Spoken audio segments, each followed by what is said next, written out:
Hello and welcome to the Suzanne Atwell Show. I'm Suzanne Atwell. Our focus for this show, a development dream, a public park, the most valuable piece of real estate on the Florida Gulf Coast. 42 waterfront acres owned by the City of Sarasota. Simply called the Bay, it is a generational milestone. And to better understand how we got here, we start with a look back. The Florida land boom of the 1920s swept through Sarasota like a tropical storm on a hot summer night. Back then, the area along the bay was called Central Broadway. Riding the crest of the boom was the Atlanta developer George Adair, who bought the old Belhaven Hotel. George also had plans to build the new Adair Hotel, but the land bust and the Depression put an end to that.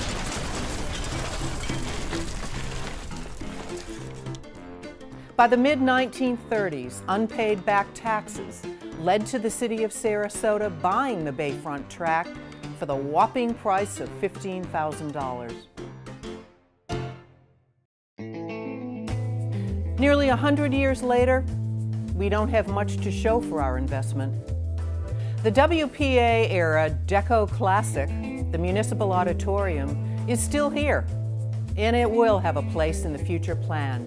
The Blue Pagoda, designed by Sarasota School of Architecture's Victor Lundy, that too will remain.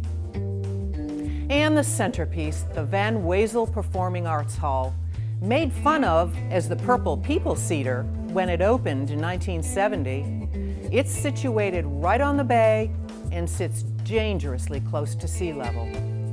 Long-term future of the Van Wezel at this point, uncertain.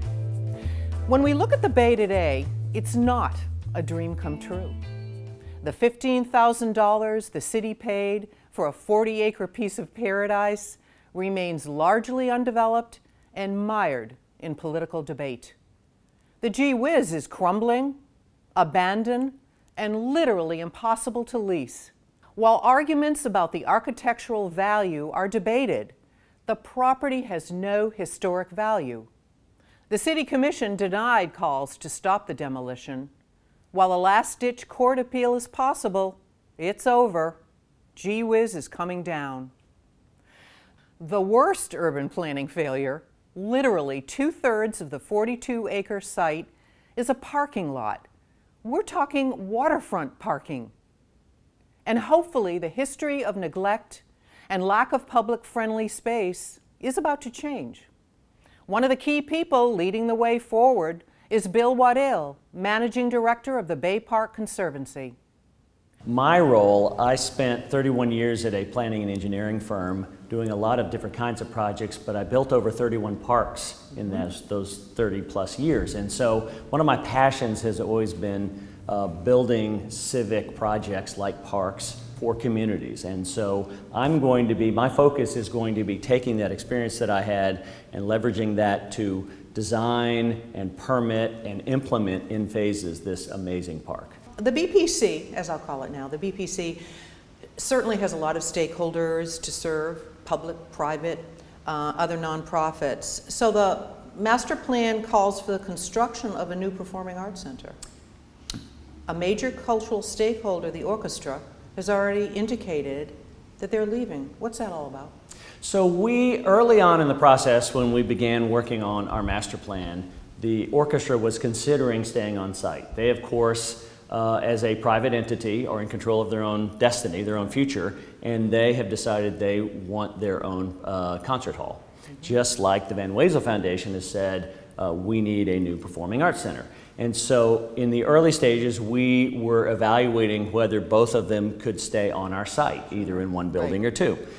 The orchestra, as an independent organization, decided that they would rather go elsewhere in the city and not deal with perhaps too much congestion and competing events on one site. They were concerned about too much traffic, and all those sorts of things. They were also a little bit concerned about sea level rise, honestly. Sure. And so even though we've addressed that in our designs, they felt like they wanted to go inland to another location. So that brings us to the Van Wezel. The city did a climate adaptation plan about a year ago, and they evaluated over 200 assets that the city owns. The two most at risk, one of them is the Van Wezel.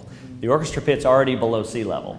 And so while that's been our performing arts center for the last 50 years, to compete with new shows, with other venues for new shows, plus to make it resilient for the next 50 years, they need a new performing arts center, a bit larger and on a bit higher ground. And so their organization will be responsible to design, fundraise, and build it. Our organization is responsible to reflect their new building on our park master plan, and then to build a $100 to $150 million park around it. They'll be the cultural centerpiece, and we'll be sort of the park around it, again, culturally anchored by the Performing Arts Center. Use the word park. This is the Bay Park Conservancy. That word resonates positively with people because a lot of people feel a development project, but this is a park. Interestingly, today it's a parking lot. About 2/3 of this site is asphalt and roof. All of it drains untreated directly into our bay, feeding the algae that contributes to, among other things, red tide. And so when we're done, it will be over 2/3 green, a green park. And so it will literally be a great civic place. This is much more than the city. This will affect the county, the region, the state, and beyond. There are already over 300,000 people a year come to the site today for events at the Van Wezel, at the Arts Center, at the Municipal Auditorium, and we don't even have a park yet. That's right. And so when we build a park, we're going to go well beyond that. The other thing about that number, almost half of them come from outside the county and outside the state. And so we're already a regional draw. And again, we don't even have a park with special events that they're coming to. And so when we do that, it's going to be an incredible revenue opportunity to drive tourism, to drive business development, to drive jobs, as well as reinforce our city and our community as the cultural capital of Southwest Florida. Absolutely. So give me, not a rendering, give me a picture of the first phase. The bridge, the park area, what's it going to look like? People that are coming here, people who have been here for 25 years, but also people that are moving here in the last couple of years, as they walk down here, what are they going to see pretty soon? Our first phase is about 9 to 10 acres, and probably the centerpiece of our first phase will be an amazing pier that goes out over the water, a sunset pier, where folks can come and watch the sunrise, watch the sunset, perhaps pull their boat up to, maybe eventually take a water taxi to, but that will be the anchor that goes out over the water. We'll have a reimagined Boulevard of the Arts, designed in a way for all modes of transportation, cars, bikes, people, families with double strollers. We'll have a mangrove bayou that will be restored. We're removing the exotics. We're going to dredge it to improve the water quality. We're going to have a canoe kayak launch. And then lastly, we're going to have a 3 or 4 acre flexible upland green area that we're calling the Living Learning Laboratory. And so we're going to do events of all sizes. We're going to have pop-up food and beverage concession. We're going to have Friday night movies. We're going to have yoga on the lawn and test a lot of different things to see what resonates with our community. Learn from that and then apply that learning as we build the rest of the park out in phases. Absolutely. So when you look beyond that, it's wonderful to hear that. What's the, in 20, 30 years, what's it going to look like? I mean, I know we're projecting out of that, but once you get phase 1, it seems to me it'll all be inculcated in the community, and we've got this. Now what? Absolutely. What's next? Absolutely. So it's interesting because a lot of people said, with everything that's going on in our community, how can we possibly afford a $150 million park with a $250 million new performing arts center? And there's a couple of answers. One, smarter people than me have said there is capacity in our community to do all of these things and do them well. With our project, the way I've worked on very large park projects before, the way you do this is the old metaphor, how do you eat the elephant? One bite at a time. We're going to build it in phases, And so our first phase is about $20 million. We're going to cut the ribbon on that in between 2.5 and 3 years, so that we're open and ready to go within 3 years. And that's a very doable size project. The Siesta Beach Park project that I was the project manager on for the county, $22 million. And so it's very, very doable. And then we'll build it in phases over 10 to 15 years. We'll work our way north. We'll learn from what we've done in this first 9 or 10 acre phase and apply that as we go.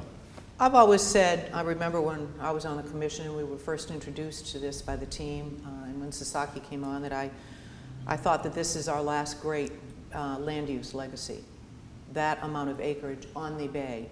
What do you think about that? You worked on many projects. This project will make a huge, huge impact on so many people. It is unbelievable to have 53 acres of public land on this amazing bayfront. I would say it's unique to the state, and there aren't many tracts like this in the entire country. And so it's an incredible opportunity for us to create a place for, again, folks of all ages, all ethnicities, all incomes to come and feel welcome and see events, bring their families, their parents, their grandparents, right. And just have a great time doing all sorts of different things. Mm-hmm. And it's all projects that you have probably worked on, ones I've seen in different cities in our country when they're building a major project, that community buy-in is sacrosanct. Community buy-in at meetings.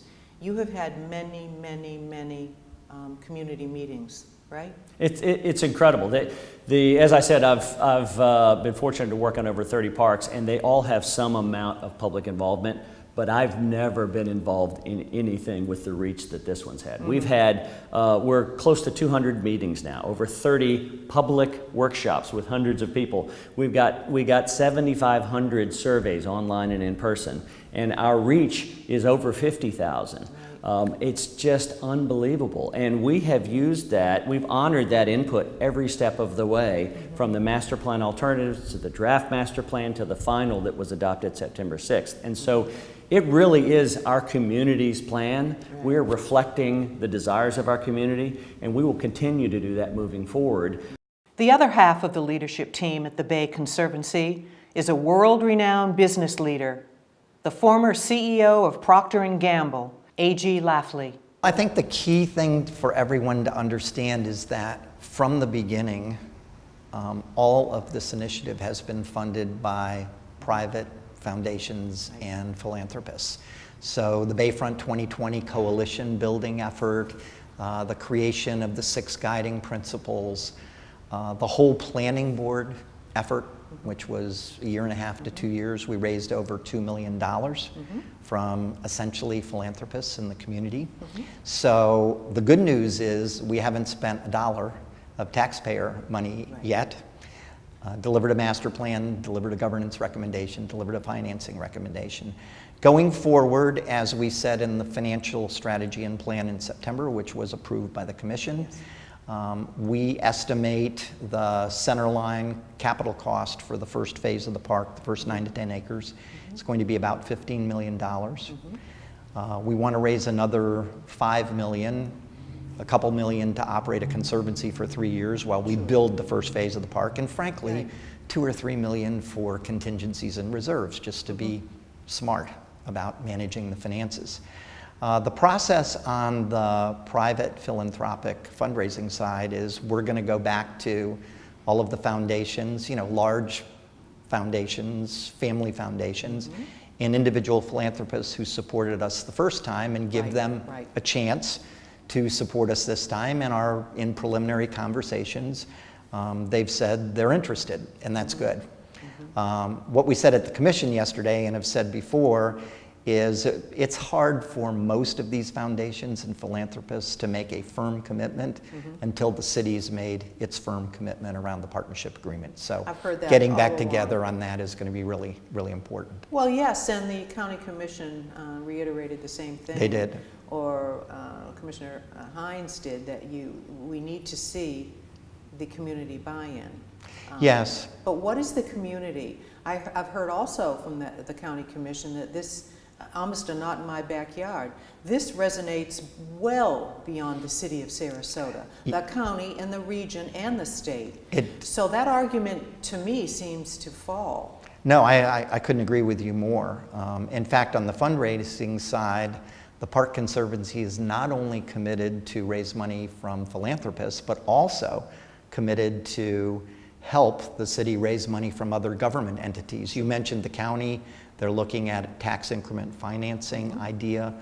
We've already submitted a grant proposal to the state. We're looking at federal opportunities. There are some on the environmental side and on the recreational side.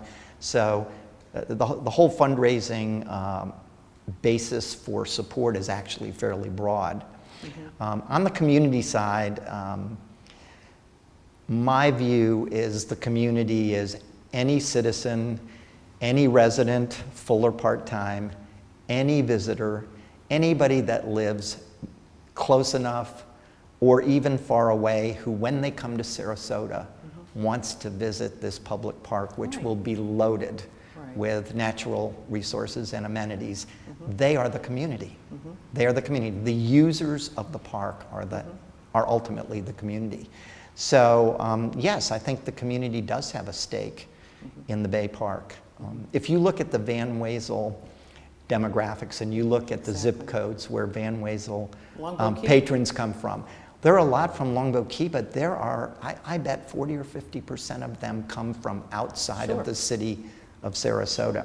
If you look at who uses the public boat launch, you know, when we could dig into the data, we found out that well over half were from Sarasota County, Manatee County, and even further away. So a lot of what goes on in a city public park serves a community that's well beyond just the citizens. Obviously, we want to serve the citizens of Sarasota first and foremost, but others will come.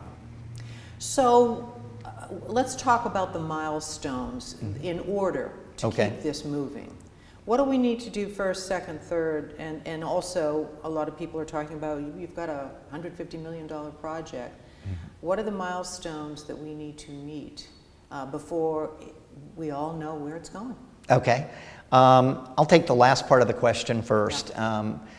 You know, our estimate of the total cost of transforming essentially a parking lot into park in 5, 6, or 7 phases over 10 to 15 years is 100 to 150 million. It's a fairly broad, you know, range, right?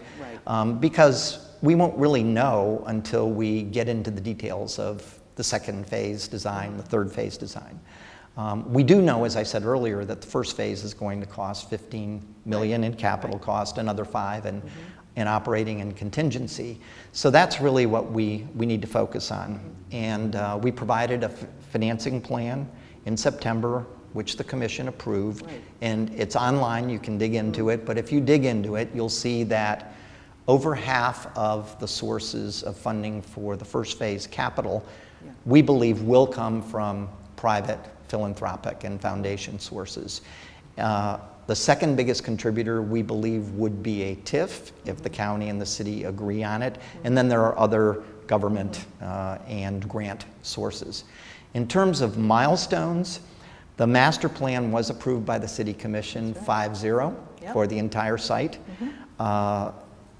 Proceeding with implementation of the first phase of the park was actually approved by the Commission back in September. And as I said, the governance plan to form a Park Conservancy Board and the financing plan for the first phase were approved.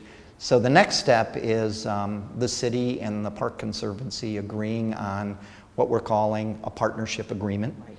And there's some confusion on this. What it is intended to be and what the best ones do is they create a framework with overarching goals that the city and the Park Conservancy agree on. And then sort of an outline and list of roles and responsibilities. What will the city be responsible for? What will the Conservancy be responsible for? And then finally, and this is important, it affirms that the city owns the land, that the city has all of the decision-making power at the commission level or at city management level, and that the Park Conservancy will follow all of the code, all of the process, all of the planning steps that are required for any other development in Sarasota. Absolutely. So what could happen to kill this plan? Well, I'm an optimist, and and as I said yesterday at the City Commission meeting, my sincere hope and frankly my sincere objective is that we'll get to a place in a couple more weeks where all 5 of the commissioners can endorse the partnership agreement and we can move ahead. And then the next milestone is we will begin permitting, probably first and foremost the shoreline, the bayou, and the mangrove area, which you know, a generous local foundation has already given us nearly $1 million to work on. And then we'll do some of the other permitting that's a little bit longer lead time. There are plans for a sunset pier and dock and a sunset lawn. And then we believe if we get approval in April, we can begin development and build out and even some early park construction in the fall. And we also believe that a reasonable timetable is 18 months to 2 years from then.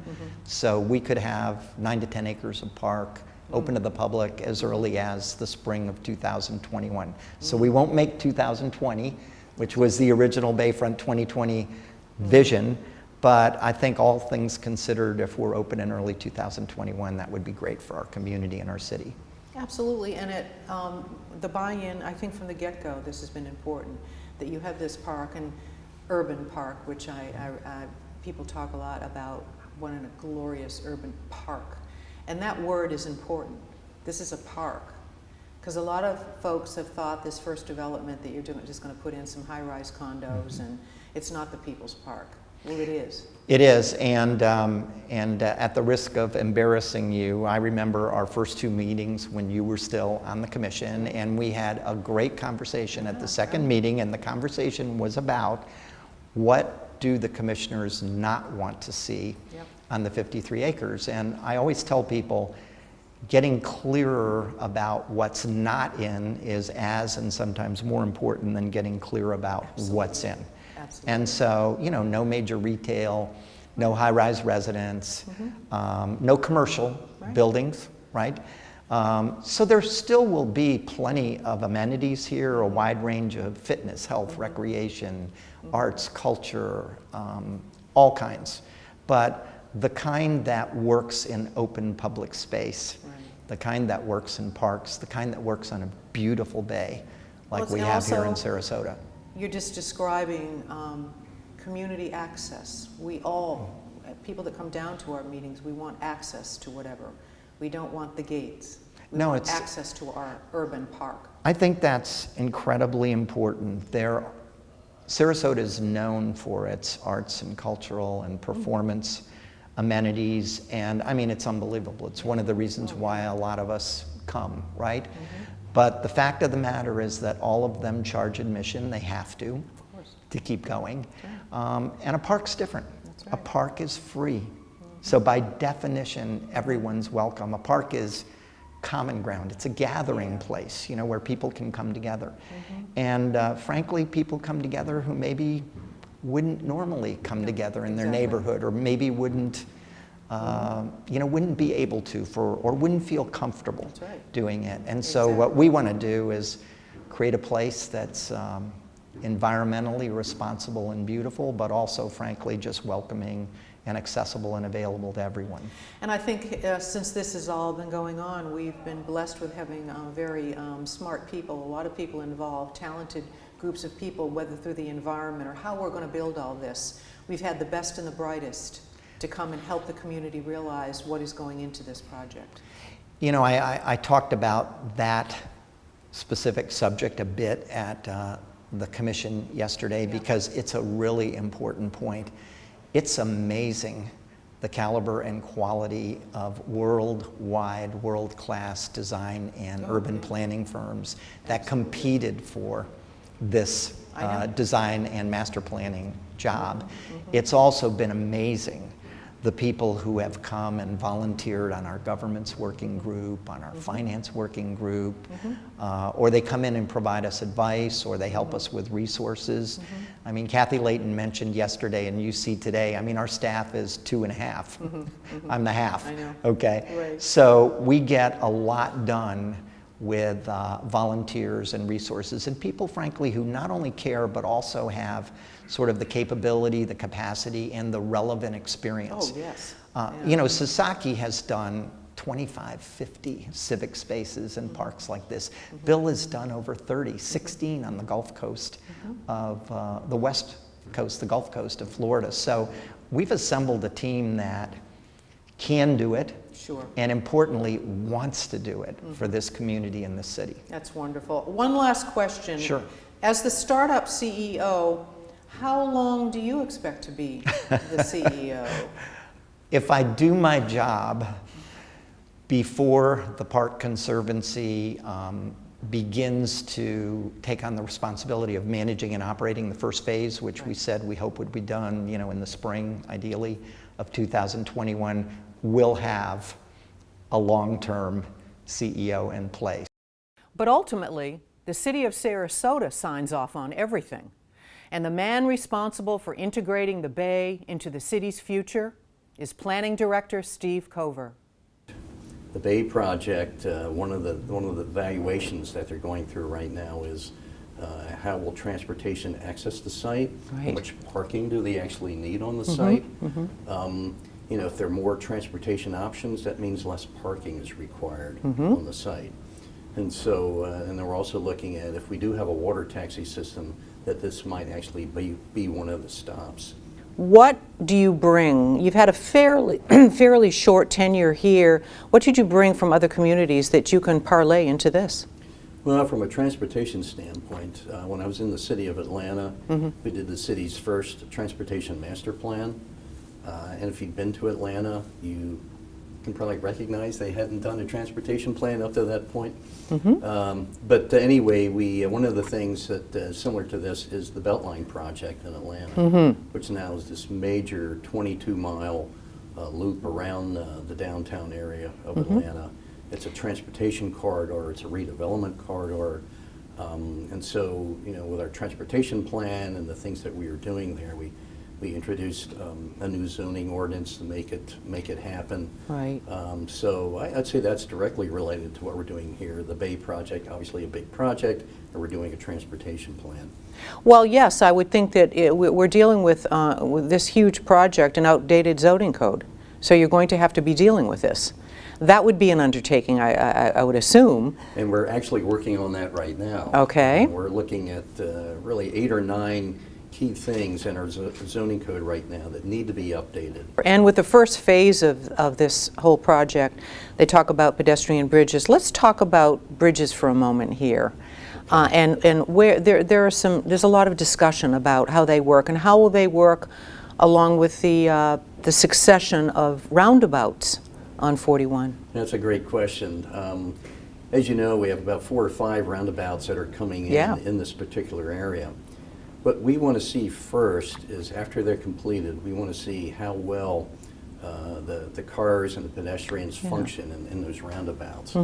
If it's a lot easier to cross at those intersection points, I really don't think we're going to need pedestrian bridges. From a planning perspective, what do you see as the, I guess, the biggest challenge of this whole thing? This project has to be an iconic wow project. You know, and my biggest concern is that along the way we start taking a safe path versus the really gutsy path. You know, and I think, you know, keeping the design and the everything elevated and pushing the limit, I think that's going to lead us to what we're really looking for here. What do you look at that is a priority? If you were going to itemize what your priorities, what do I do first? Well, the first thing you want to do is create, let's say, the first phase that generates the interest and the energy that people are going to go, hey, this is pretty cool. I want to keep, you know, you want to build your support and your momentum. What you want to do is have so much public support and private, you know, business support with this, so that in the future, as you know, the commission changes, you never lose that momentum, and that's something that's really important. The park needs to be accessible to everyone. As a fairly new city planner, what do you see Sarasota in 10 years? The demographics are really changing here in Sarasota. One of the interesting things was, I think it was last year, the Brookings Institute came out with a survey of what were the top 10 cities for millennials to relocate. And you had Denver, and you had Seattle, and Austin. And there was Sarasota in the number 9 spot. And you can see that. And just in the year, you can see that there are younger people coming here. So what does that mean from a transportation standpoint? It means more bicycle trails, more you know, better pedestrian connections, less reliance on the car, and more reliance on some different forms of public transit, microtransit. You know, we have to do that. We can't go down the path of just solving automobile issues, because, and I've already said this before, I don't want Sarasota to turn into another Atlanta. We're not doing that. Well, there you have it. Some valuable insight and background into the most ambitious and important public works project in the history of Sarasota. If you have questions or want more information, go to ask.thebaysarasota.org. And you can watch this episode and all our past shows on my website, SuzanneAtwell.org, or our Facebook and YouTube page. Well, that wraps it up. Thanks for joining us, and hope you learned something. Until next time, I'm Suzanne Atwell, and we'll see you around town.